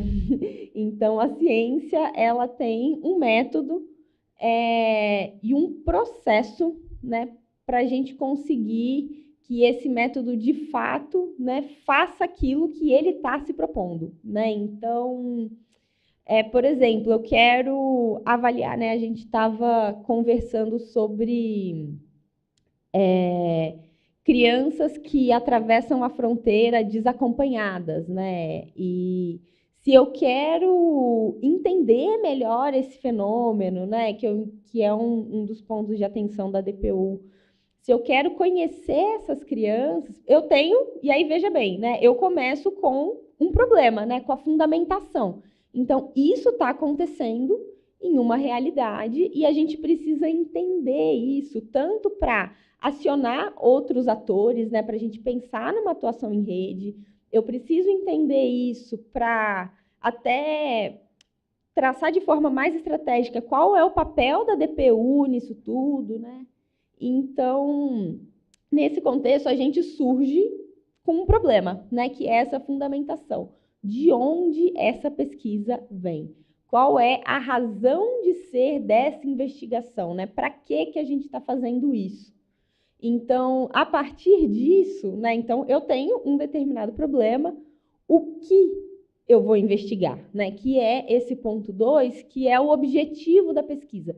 Então, essa pesquisa, dentro desse panorama, o que vai ser avaliado, né? Então, qual é o meu foco, né? E aí o método vai nos dizer como isso vai ser avaliado, né? Então, se eu quero identificar o perfil de crianças que atravessam a fronteira desacompanhadas, esse é o meu objetivo, né? Então, identificar o perfil dessas crianças em termos de raça, cor, idade, gênero. Se eu quero identificar esse perfil, como eu posso identificar esse perfil, né? Então, qual é... Porque eu posso, por exemplo, vamos supor que eu tenha um questionário que a gente use nos atendimentos, mas que seja um questionário que talvez eu monto o questionário, mas as perguntas que eu coloco ali naquele questionário não respondem o meu objetivo. Então, esse é um ponto. Como que a pergunta que eu elaboro naquele questionário, ele responde aquilo que eu preciso saber antes da gente aplicar esse questionário? Então, nesse questionário, vamos pensar nesse exemplo bem, bem simples que eu estou dando, né? Mas eu acho que a gente pode pensar isso em diversas realidades. Então, esse questionário que eu montei, ele pergunta a idade da criança? Pergunta porque é isso que eu quero saber, né? Então, como que ele pergunta a idade? Ele pergunta por faixa etária, então, sei lá, primeira infância, segunda infância, adolescência, ou é a idade? Que informação eu quero, né? Esse questionário pergunta, né? Então, se eu quero saber raça, cor, etnia, pergunta isso. Vamos supor que para mim é muito importante saber a localização, saber a motivação, né? Como que isso é perguntado? Vamos supor que eu tenho interesse em entender melhor, vamos pensar em crianças um pouco mais velhas, eu tenho interesse em entender a motivação, né, do que aconteceu e tudo mais. E aí eu ponho uma pergunta aberta para perguntar sobre a motivação. Só que eu tenho informações de 600 crianças. Eu vou conseguir analisar essa pergunta aberta? Então, como eu posso pensar numa pergunta fechada, com categorias para eu analisar, que são categorias importantes, que fazem sentido e que vão responder aquilo que eu preciso saber? Faz sentido? Então, por isso que a gente fala que todo o processo na realização de pesquisa, ele precisa ser muito bem amarrado, né? Porque senão a gente às vezes vai ter um trabalho gigante, então a gente gasta um tempo preciosíssimo pensando na pesquisa, a gente gasta um tempo precioso pensando no questionário, validando, usando esse instrumento de coleta de informações, e depois, na hora de analisar, aquilo não responde aquilo que a gente precisava. Ou então, a gente pensa numa estratégia de coleta, numa região, que não é exatamente o que a gente precisava, né? Então, esse momento de dar um passo para trás e colocar mesmo, né? Então, o que eu preciso saber? Qual é a melhor forma que eu tenho disponível, né? Porque a gente nunca vai ter uma condição perfeita. Qual é a melhor forma de obter essa informação, né? Então, eu sei que muitas vezes a gente trabalha com questionário, então até por isso que eu estou dando essa ênfase nesse aspecto, de dar um passo para trás e fazer o processo contrário de que informação esse questionário me traz. Faz sentido? E aí, assim, quando a gente monta um questionário, a gente já tem que saber como os dados vão ser analisados, porque como os dados vão ser analisados diz da pergunta, né? Porque vai ter ali, às vezes, alguma pergunta que depois eu não consigo analisar, ou que, por exemplo, são muitas perguntas abertas que depois a gente não tem categoria para poder classificar, né? Então, esse procedimento inteiro a gente precisa alinhar para, de fato, ter informações de qualidade que podem ser usadas e que a gente consegue analisar, né? Então, isso precisa estar muito bem amarrado quando a gente vai fazer algum tipo de levantamento, né? Porque aí é isso, o que eu fiz vai dizer dos resultados que eu tenho, né? Os resultados da minha pesquisa, né? A gente, na área da pesquisa, assim, a gente brinca que o resultado, né? Porque a gente quer muito ver o resultado, né? Mas o pesquisador mesmo, ele tem interesse não é no resultado, é no método. Porque a gente entende que o resultado ele é uma consequência do que a gente fez, né? De como a gente coletou. Então, o que é importante, o que diz do quanto aquele resultado é confiável, é o método que a gente usou para conseguir. E aí, o que eu consegui é uma consequência desse meu procedimento, né? Porque aquilo que eu fiz diz do resultado que eu vou conseguir coletar. E aí, a partir disso, uma parte que é fundamental, né, se a gente for pensar em pesquisas no contexto que a gente está, que é o que, de maneira geral, a gente chama de discussão, mas que são as implicações daquilo que a gente consegue, né? Então, o que aqueles resultados nos dizem? A gente consegue fazer ações a partir desses resultados? A gente consegue fazer recomendações? A partir daquilo, o que eu consigo falar e o que aquele dado significa, né? Então, o que aquilo está querendo dizer, qual o sentido daquilo, o que aquela informação me diz, né? Porque o dado por si só não me fala nada. A gente vai entender aquilo e, a partir disso, quais vão ser as recomendações, né? Então, a lógica é um pouco essa. E aí, eu trouxe para vocês, até com alguns exemplos, eu acho que o slide ele era mais largo, então deu uma cortadinha, mas acho que dá para a gente acompanhar. Eu trouxe para vocês, até com alguns exemplos, isso está bem descrito no guia, que eu mostrei para vocês no início. A doutora Roberta me informou que o guia foi socializado nos grupos de WhatsApp também, caso alguém não tenha conseguido pegar pelo QR Code. Mas esses diferentes tipos de pesquisa, eles podem nos trazer diferentes informações, né? E aí eu acho que isso é importante naquele movimento. Então, toda pesquisa começa com um problema. Qual é o meu problema e que tipo de pesquisa vai me ajudar a responder esse problema específico que eu tenho e que me atrapalha no meu contexto profissional?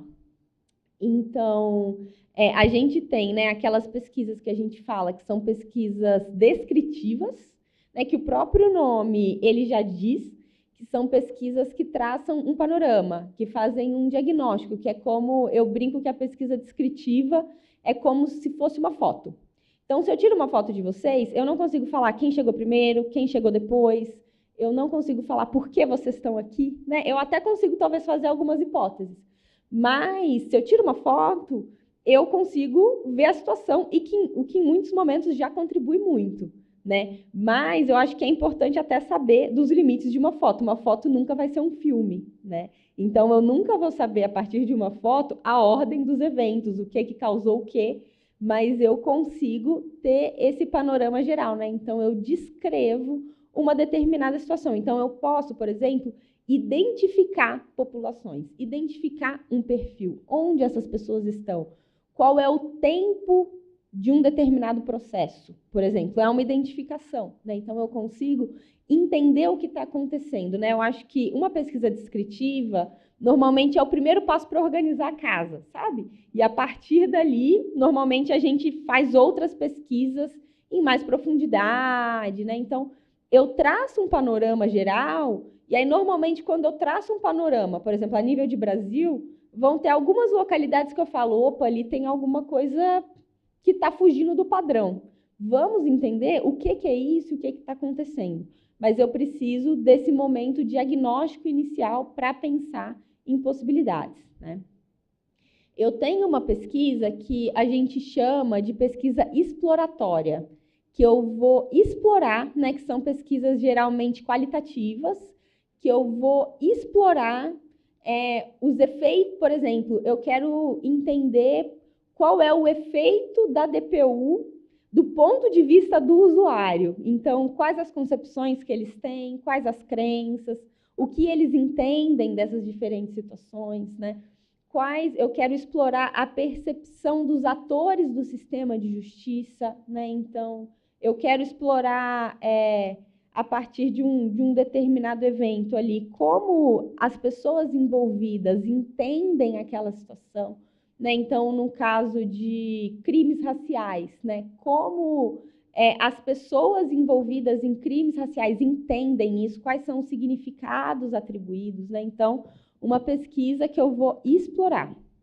Eu tenho um tipo de pesquisa também, que é o tipo de pesquisa que a gente chama de pesquisa explicativa, né, que a partir de métodos normalmente estatísticos, mas não necessariamente, mas normalmente a partir de métodos estatísticos específicos, eu consigo identificar fatores de risco, né, que é o nome que normalmente a gente usa, e relações próximas a relações de causalidade, né? Então, fatores que aumentam a chance, quando eu chamo de fator de risco, o que eu estou querendo dizer?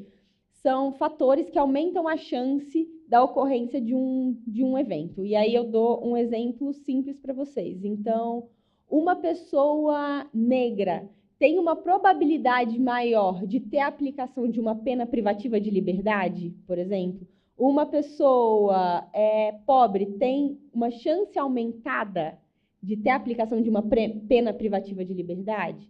Então, e aí tem métodos estatísticos específicos que eu não vou entrar muito nisso porque eu não quero que ninguém tire cochilo aqui, não quero fazer ninguém dormir, mas a gente tem métodos estatísticos específicos e delineamentos de pesquisa que podem nos ajudar com esse tipo de informação, né? Então, características específicas, contextos específicos aumentam a chance de algo ocorrer, né? Então, que a gente vai tentar identificar relação entre eventos, né? Então, o que está relacionado com essa determinada situação que eu estou vendo, né? E a gente identificar aspectos que se relacionam com o evento é muito importante se a gente vai pensar em termos de intervenção, né?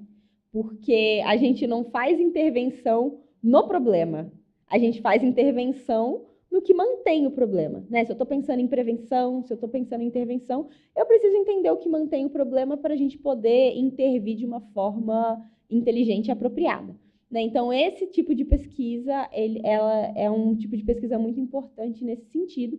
E aí tem um tipo de pesquisa que é um desdobramento dessa pesquisa explicativa que tenta encontrar relação entre eventos, que é a pesquisa de avaliação.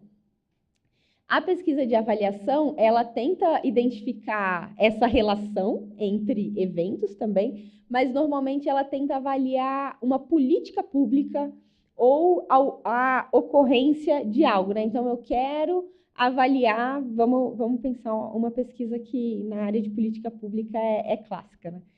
Eu quero avaliar o efeito do Bolsa Família no desenvolvimento infantil, por exemplo, né? Então, eu estou avaliando um programa em algo específico, né? Então, eu quero avaliar o efeito do Bolsa Família na taxa de escolarização. Eu quero avaliar na área criminal, em outros contextos, né? No Brasil, eu nunca vi uma pesquisa dessa forma, mas tem muitas pesquisas internacionais que mostram como você aprisionar uma pessoa que cometeu um crime de baixo impacto aumenta a chance de reincidência dessa pessoa, né? Então, eu estou avaliando como que essa ação específica, essa ação judicial impacta a longo prazo em uma determinada situação, né? E aí a gente pode pensar isso em diferentes recortes e contextos. E a gente tem um tipo de pesquisa também que eu acho que é muito importante, que são as pesquisas de revisão de literatura. Porque muitas vezes a gente se depara com um tema, por exemplo, se eu estou falando de encarceramento em massa, né, que eu estava trazendo, reincidência infracional e tudo mais, a gente já tem muitas pesquisas sobre o tema, mas essas pesquisas, elas não estão, né? E aí, principalmente se a gente for pensar numa atuação prática, a gente tem 100 artigos que falam sobre o tema. Mas a gente não tem tempo para ler 100 artigos que falam sobre o tema, para tirar uma conclusão e, a partir daí, a gente poder pensar em embasar uma prática, né?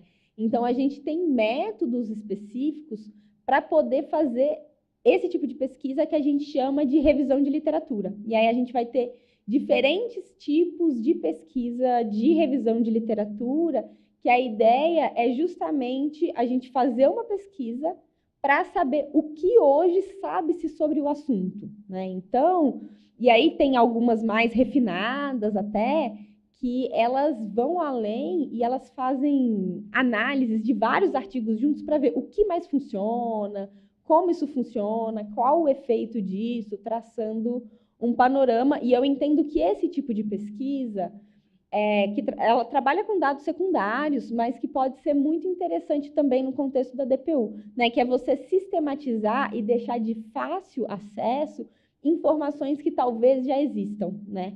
E isso é importante porque também quando a gente vai propor uma pesquisa, a gente não vai ficar inventando a roda de novo, né? Então, essa informação já existe? Maravilha! Se ela já existe, ótimo, a gente não precisa fazer uma pesquisa, a gente só precisa trazer essa informação de uma forma compreensível. Não existe, a gente tem dado que pode analisar? Então, é um outro tipo de pesquisa. Não existe, não temos dados, a gente precisa de uma outra estratégia que envolva, inclusive, coleta de dados, né? Então, quando a gente tem um problema de pesquisa, inclusive o tipo de pesquisa que a gente vai fazer depende da informação que a gente tem sobre o assunto e do que é possível. Faz sentido?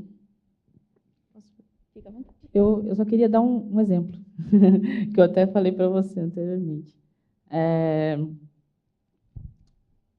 A DPU tem um painel, acho que o pessoal que trabalha no Comitê Pacaraima já conhece, que é o painel da Missão Pacaraima, com os dados quantitativos, né, agregados de todos os atendimentos das crianças e adolescentes acompanhadas separadas, indocumentadas. Eu estava falando aqui, doutora Laís, que eu fiz aí eu vou explicar, uma pesquisa descritiva, usando os dados para entender, por exemplo, porcentagens, ainda mais os recortes, né? Então, crianças, meninas, né? Meninos, tem alguma diferença? Existe alguma diferença substancial no atendimento? Então, meninos têm mais probabilidade de receber, por exemplo, solicitação de refúgio ou não? Crianças desacompanhadas ou crianças separadas dos seus pais? E aí, quando você vai analisando essa parte descritiva, acabei chegando na exploratória, porque teve um dado que me apareceu um pouco discrepante. Nos últimos meses, por exemplo, tiveram mais adolescentes meninas, né, identificadas do gênero feminino, entrando pela fronteira de Pacaraima. E esse é um dado muito disparo, 66%. Então, dos adolescentes que vêm desacompanhados, 66% são do gênero feminino. E aquilo ficou um pouco na minha cabeça. Falei, esse é exploratório, você ainda não tem uma explicação para aquilo. Você não tem uma explicação por que aquilo acontece, você não tem uma explicação, inclusive, da atuação do atendimento, né? Será que ali nos dados não me oferece uma explicação sobre aquela situação? Aí eu fui para Pacaraima semana passada, conversei com alguns atores lá, vi o trabalho dos defensores, conversei com os defensores que estavam no local e obtive outro dado, que é isso que a gente estava até conversando antes. Um dado que não estava visível naquele momento. Então, uma colega do Unicef falou que classifica-se desacompanhada não só aquela que vem sozinha, mas aquela que vem com um companheiro maior de idade. Então, ainda que ela seja... ela é menor de idade, ela é desacompanhada mesmo com um companheiro maior de idade. Então, isso não dado não oferece. Então, ele junta todo um universo de adolescentes de perfis diferentes. Então, é como se fosse um desdobramento, né, uma nova pesquisa dentro de uma outra pesquisa, para talvez ir galgando aquilo, né, explicativa, depois uma avaliação de como é que atua a defensora pública em casos específicos de meninas adolescentes acompanhadas. Então, acho que mais um exemplo assim, prático dos dados próprios da DPU que a gente consegue analisar. E eu acho que esse exemplo ele é tão importante, né, porque ele, inclusive, além do que você traz, eu acho que ele mostra para a gente uma coisa que se eu quero traçar o perfil de adolescentes que entram pela fronteira, se eu junto informação, eu coloco como desacompanhado, sem ter ali uma categoria com parceiro, isso é como se isso me deixasse sem uma visão de um aspecto ali, né? E é isso que eu falo do planejamento de um questionário. Então, que informação? Será que existe... será que existe algum aspecto que pode aparecer e que eu não estou considerando, né? E aí o conhecimento do campo para pensar num questionário é fundamental, né? Então, e aí o trabalho em conjunto, né? Para a gente é central, porque a gente precisa entender o que pode aparecer para olhar e falar, olha, uma pergunta desse jeito e categorizar isso como pesquisa, juntar essas duas categorias, isso não faz tanto sentido. Eu queria, por conta do nosso tempo, a gente tem essa terceira pergunta. Para a gente é muito importante que vocês respondam, mas eu queria ter um tempinho para apresentar o painel que a gente fez. Então, eu vou pedir, a pergunta 3 da primeira folha do material de vocês. Então, eu gostaria de pedir a colaboração para vocês preencherem ela depois, rapidinho, num outro momento, antes de me devolverem, porque para a gente entender essas lacunas é fundamental, né? Que é um momento da gente poder pensar em 3 contextos da atuação de vocês que vocês acham que dados de pesquisa podem ajudar nesses contextos onde vocês percebem lacunas, né? Eu acho que isso ajuda muito a gente a pensar em propostas de pesquisa que, de fato, sejam alinhadas com a realidade, com a necessidade de vocês.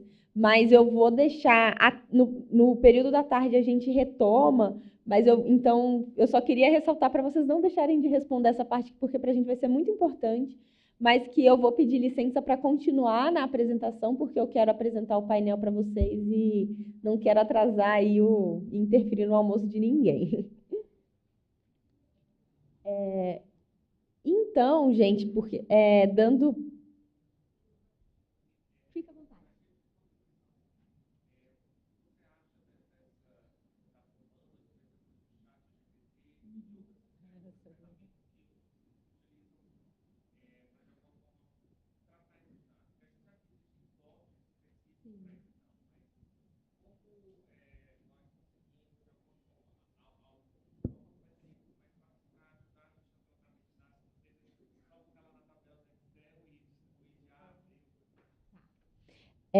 Eu acho que tem algumas coisas, né, que contribuem e outras que ainda me preocupam, né? E aí, especificamente, o ChatGPT, uma coisa que me deixou muito preocupada alguns pesquisadores que vêm mostrando que, por exemplo, eu peço para o ChatGPT me trazer informações sobre, e aí com referência, sobre crianças migrantes, por exemplo, né?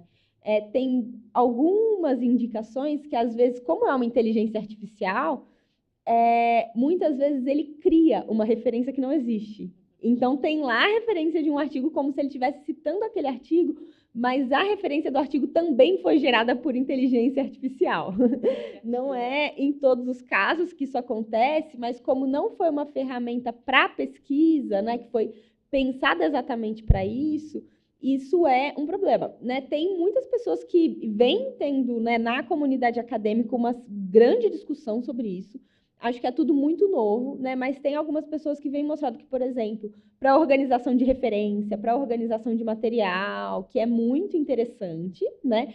Mas que esse processo de análise de dados, né, ele ser automatizado, nesse sentido, é muito perigoso, né? Justamente porque a gente não consegue ter controle de como a inteligência artificial vai fazer todo esse procedimento, né? A gente pode pensar, tem algumas alternativas, né, que são recursos mais confiáveis, né? Então, por exemplo, a gente pensar sempre, quando for fazer uma pesquisa, fazer o dashboard interativo junto, né? Ter sempre esse produto que a gente consegue filtrar informação, né? Hoje a gente tem possibilidades de fazer dashboards que são relativamente simples, que você não precisa ter uma linguagem muito aprofundada em programação ou outros aspectos nesse sentido.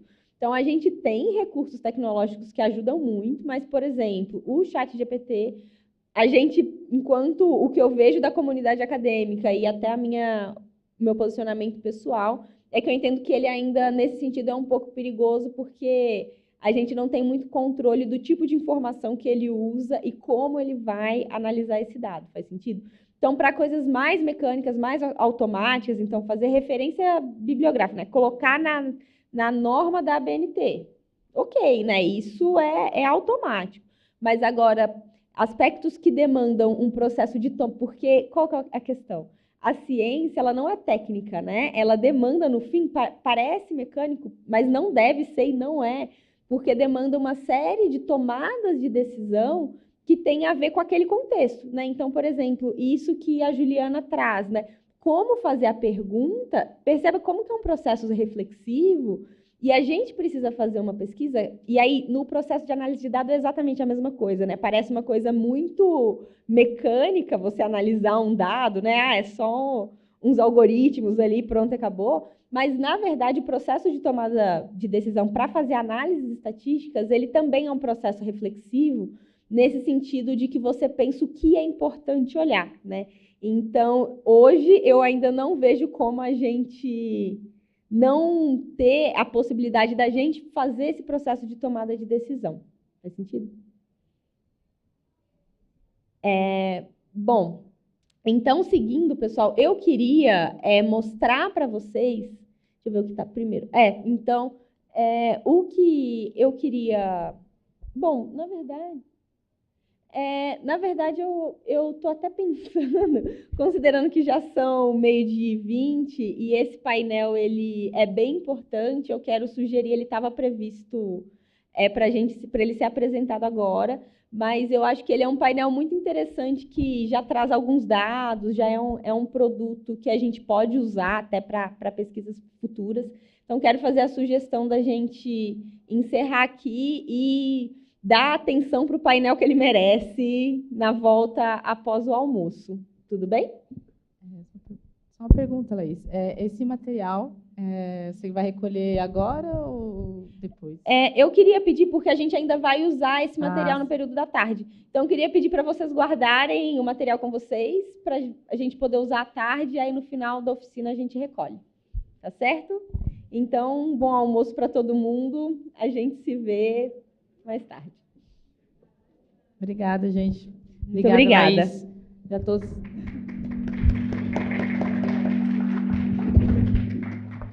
Obrigado, doutora Juliana, doutora Laís, por esse primeiro momento da manhã. Bom, vamos para o almoço. Obrigado a vocês que nos acompanham pelo canal do YouTube. Bom almoço para vocês também. 14 horas em ponto, nós estaremos de volta aqui. É isso mesmo, doutor Roberto, né? 14 horas com vocês, tá bom? Obrigado, pessoal. Bom almoço a todas e a todos. Lembrando de não esquecerem de assinar a lista de presença.